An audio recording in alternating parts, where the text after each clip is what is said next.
I'm good. How are you? Oh, chair. Okay. Testing. 1, 2, 3.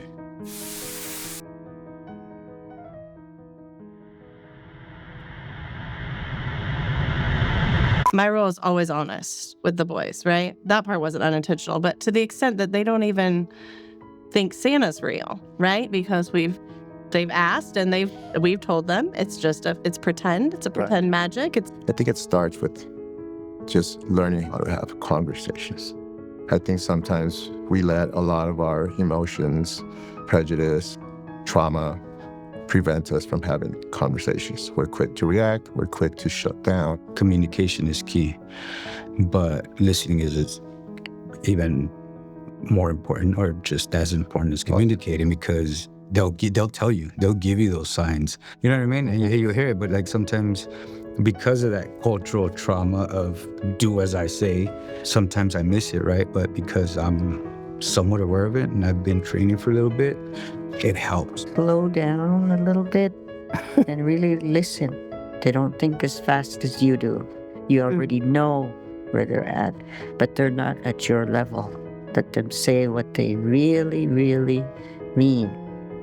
You can tell when they're lying. You already know when they're lying, but their truth may come out, and then you can go from there. I think one of my biggest forms of doing that has been to turn off my English. I only speak to him in Spanish. We get so busy getting used to the values here that we also forget about the values from where we come from, which also hold a very big weight, you know. So to me, having that balance of where my son came from and where he's at and how to mix those two together, I think just in the long run would make him a much better rounded person, where he's able to communicate with two different generations in a very easy manner. Number one, it's having many parents, having the community and trusting the community. It is okay to find people you trust that you don't shield your kids from. They also become friends of your kids.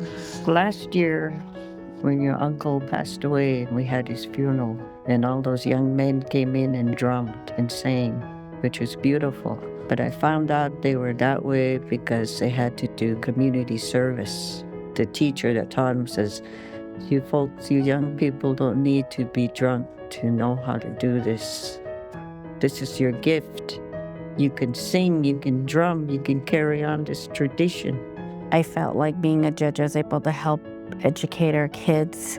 They don't see that our laws were made by our elders and by our tribe to really show, okay, this is not a jail, this is a rehabilitation center. We're gonna help you. They don't realize that, oh, the judge wants to see you in a month. They're gonna check on you. And they're like, wow, I go, that's the investment in making sure you're gonna be okay. With all of the things that our Indian people had to go through, from boarding school, relocation, what we're dealing with now, MMIP. I think this really makes us not only use the law, but use what we know to help protect them, to keep them safe.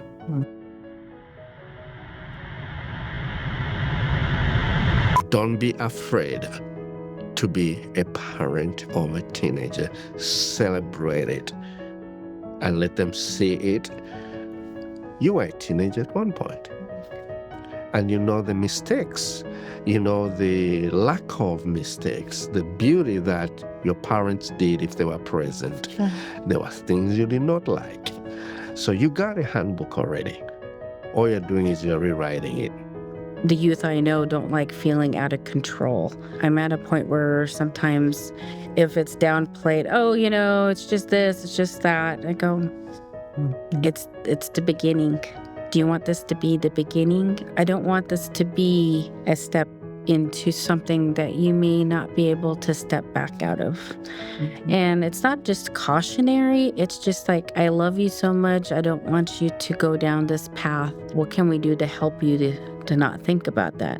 I appreciate my parents. My parents are amazing parents. They have their faults, but the goal is to be better. And for me, one of those things is I want to try to make sure that I have open conversations where he could feel free just to talk without him needing to come to me and be scared. So, step one, be there to talk to them about everything that they care about. So I have listened to a lot of how to do Minecraft lately. I, spoiler alert, don't care.